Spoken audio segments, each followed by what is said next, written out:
सभी को जय श्री कृष्णा। श्री गणेशाय नमः। आपका आपके अपने चैनल संस्कार कथा चित्रण में बहुत बहुत स्वागत है।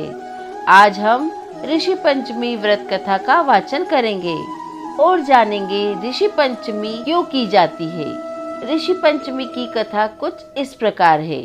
सतयुग में विदर्भ नगरी में सैन्यजीत नामक राजा हुए थे। वह ऋषियों के समान थे। उन्हीं के राज में एक कृषक सुमित्र था। उसकी पत्नी जयश्री अत्यंत पतिव्रता थी।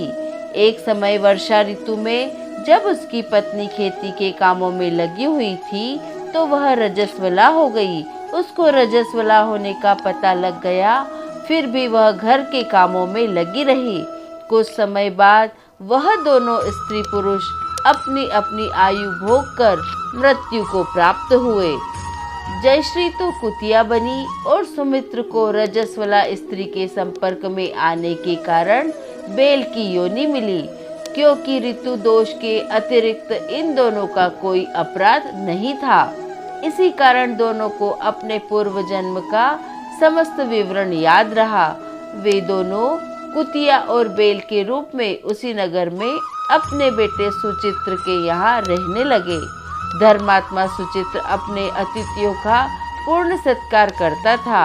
अपने पिता के श्राद्ध के दिन उसने अपने घर ब्राह्मणों को भोजन के लिए नाना प्रकार के भोजन बनवाए। जब उसकी स्त्री किसी काम के लिए रसोई से बाहर गई तो एक सर्प ने रसोई की खीर के बर्तन में विष वमन कर दिया। कुतिया के रूप में सुचित्र की माँ कुछ दूर से सब देख रही थी। पुत्र की बहू के आने पर उसने पुत्र को ब्रह्म हत्या के पाप से बचाने के लिए उस बर्तन में मुंह डाल दिया। सुचित्र की पत्नी चंद्रवती से कुतिया का यह कृत्य देखा न गया। उसने चूल्हे में से जलती लकड़ी निकालकर कुतिया को मारी। बेचारी कुतिया मार खाकर इधर उधर भागने लगी। चौके में जो जूठन आदि बची रहती थी वह सब सुचित्र की बहू उस कुतिया को डाल देती थी, लेकिन क्रोध के कारण उसने वह भी बाहर फिकवा दिया। सब खाने का सामान फिकवा कर बर्तन साफ करके दोबारा खाना बनाकर ब्राह्मणों को खिलाया। रात्रि के समय भूख से व्याकुल होकर वह कुतिया बेल के रूप में रह रहे अपने पति के पास आकर बोली, हे स्वामी, आज तो मैं भूख से मरी जा रही हूँ। वैसे तो मेरा पुत्र मुझे रोज खाने को देता था, लेकिन आज मुझे कुछ भी नहीं मिला। सांप के विष वाले खीर के बर्तन को अनेक ब्रह्म हत्या के भय से छूकर उनके नल खाने योग्य कर दिया था। इसी कारण उसकी बहू ने मुझे मारा और खाने को कुछ भी नहीं दिया। तब वह बेल बोला, हे भद्रे, तेरे पापों के कारण तो मैं भी इस योनि में आ पड़ा हूँ और आज बोझा ढोते ढोते मेरी कमर टूट गई है। आज मैं भी खेत में दिन भर हल में जुता रहा। मेरे पुत्र ने आज मुझे भी भोजन नहीं दिया और मुझे मारा भी बहुत।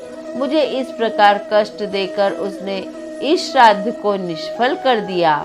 अपने माता पिता की इन बातों को सुचित्र सुन रहा था। उसने उसी समय दोनों को भरपेट भोजन कराया और फिर उनके दुख से दुखी होकर वन की ओर चला गया।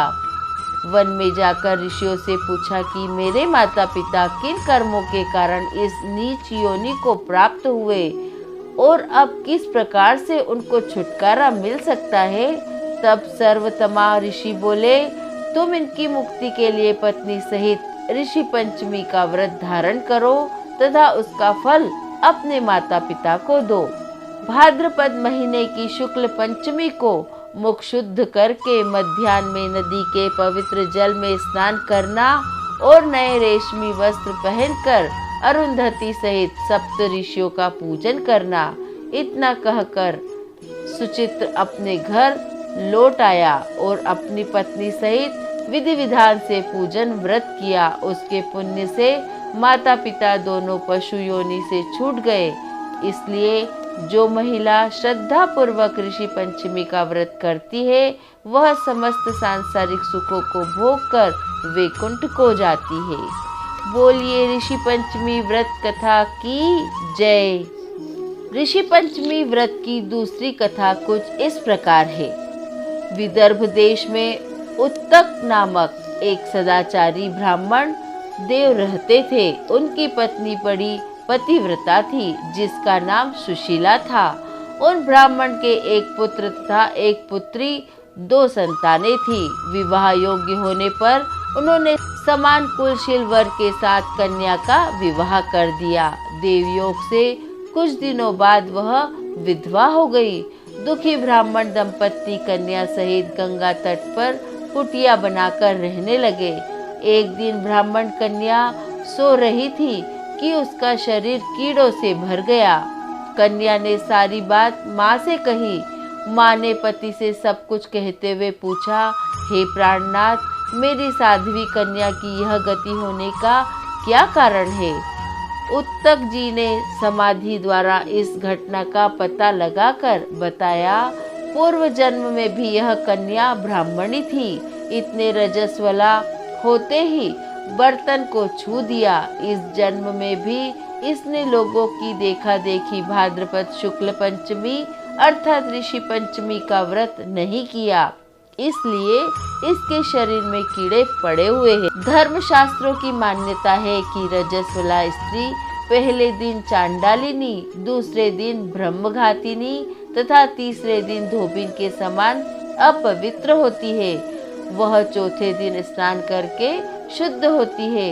यदि वह शुद्ध मन से अब भी ऋषि पंचमी का व्रत करे तो इसके सारे दुख दूर हो जाएंगे और अगले जन्म में अटल सौभाग्य प्राप्त होगा।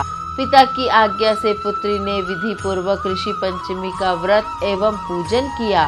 व्रत के प्रभाव से वह सारे दुखों से मुक्त हो गई। अगले जन्म में उसे अटल सौभाग्य सहित अक्षय सुखों का भोग मिला। बोलिए ऋषि पंचमी व्रत कथा की जय। आपको यह व्रत कथा कैसी लगी हमें कमेंट कर अवश्य बताएं और पसंद आने पर लाइक और शेयर जरूर करें। आपने अभी तक हमारे चैनल को सब्सक्राइब नहीं किया है तो सब्सक्राइब कर लीजिए ताकि आपको हमारा अगला वीडियो मिल सके। धन्यवाद। जय श्री कृष्णा।